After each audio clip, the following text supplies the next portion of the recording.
Это рубрика «Спорт» на телеканале «Якутия-24». В студии работает Полина Долинская. Российские пловцы завоевали золотые медали в эстафете 4 по 100 метров вольным стилем на чемпионате Европы по водным видам спорта. В составе российской команды в финальном заплыве выступали Андрей Минаков, Александр Щеголев, Владислав Гринев и Климент Колесников. Они преодолели дистанцию за 3 минуты 10 секунд, установив рекорд чемпионатов Европы. Второе место заняли британцы, третьими стали итальянцы. Соревнования пловцов начались в понедельник. В финале женской эстафеты 4 по 100 вольным стилем победу одержала команда Великобритании. Вторыми стали представительницы Нидерландов, третьими – француженки. Сборная России занимает первое место в медальном зачете на чемпионате Европы по водным видам спорта, завоевав 13 золотых, 4 серебряные и 5 бронзовых наград. На второй позиции идет команда Италии, на третьей – команда Украины. Соревнования завершатся 23 мая. Словацкий велогонщик Петр Саган стал победителем 10-го этапа престижной шоссейной многодневной гонки Giro d'Italia.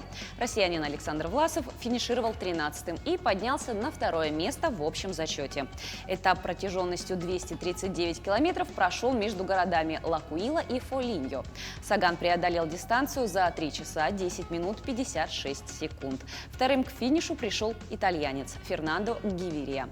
Третьим стал его соотечественник Давид Чемолай. В общем зачете многодневки Власов остался третьим. Он уступает колумбийцу Эгану Берналю в 22 секунды. Вторым с отставанием в 14 секунд идет бельгиец Ремко Эвенепул. 11-й этап пройдет 19 мая. Его протяженность составляет 162 километра. Многодневка состоит из 21 этапа. Часть из них пройдет на территории Швейцарии и Словении. Также гонщики проедут 7 горных этапов и 4 отрезка протяженностью более 200 километров. Завершится гонка 30 мая в Милане. Российский боец смешанного стиля Виталий Минаков проведет поединок в Беллатор в октябре на турнире в России или в одном из городов Европы. Об этом сообщил менеджер спортсмена Ревзан Магомедов. Минаков не выступал с августа 2019 года и всего на счету 36-летнего спортсмена 22 победы и 1 поражение. Национальное фитнес-сообщество предложило Министерству спорта масштабировать проекты фитнес-парков на открытом воздухе на всю территорию России. Об этом сообщила президент организации Елена Силина. Она отметила, что данная инициатива станет дополнительным действительным инструментом в достижении целевого показателя, зафиксированного в указе президента Российской Федерации, и увеличению доли граждан, систематически занимающихся физической культурой и спортом, до 70%. По ее словам, строительство и оснащение таких фитнес-парков осуществляется за счет средств частных инвесторов при административной поддержке руководства региона. Народный фитнес-парк предусматривает одновременное занятие до 45 человек на безопасном расстоянии друг от друга. Планируемый недельный охват площадки составляет до 2500 человек.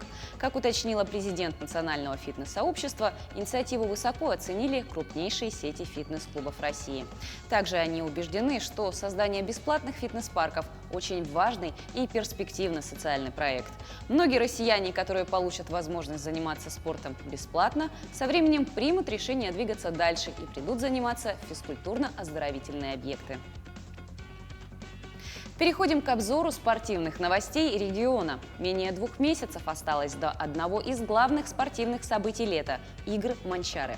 В селе Бердигистях отработала режиссерско-постановочная группа. Они посетили главный спортивный объект – стадион, провели встречу с населением, специалистами и руководством района. Обсудили вопросы культурной части и технические моменты. Планируется участие около 3000 человек и использование новых технологий. Основная проблема – это вакцинирование населения, вот этот коронавирус. Да? Сейчас уже встал вопрос о том, что если население не вакцинируется, то уже мы должны или сократить население, участников, соответственно, сценарий тоже поменять.